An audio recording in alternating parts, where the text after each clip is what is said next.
Lionel মেসির জীবনে সাফল্যের আগে ছিল অনেক দুঃখ আর কষ্ট। ছোটবেলায় তিনি একটি গুরুতর অসুখে ভুগতেন। তার শরীরে ঠিকমতো বৃদ্ধি হরমোন তৈরি হতো না।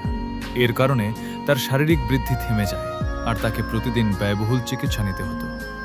কিন্তু তার পরিবারের পক্ষে সেই খরচ বহন করা খুবই কঠিন ছিল। এই সমস্যার কারণে অনেক ক্লাব তাকে দলে নিতে চাইত না।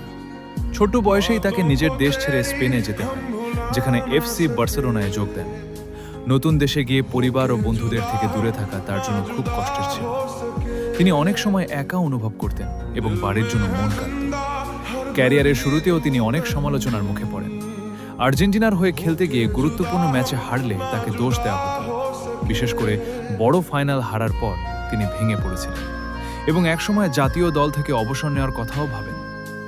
এইসব দুঃখ, কষ্ট আর সংগ্রামে মেসির জীবনকে কঠিন করে তুলেছিল। কিন্তু এই কষ্টই তাকে শক্তিশালী করেছে এবং সামনে এগিয়ে যাওয়ার প্রেরণা দিয়েছে।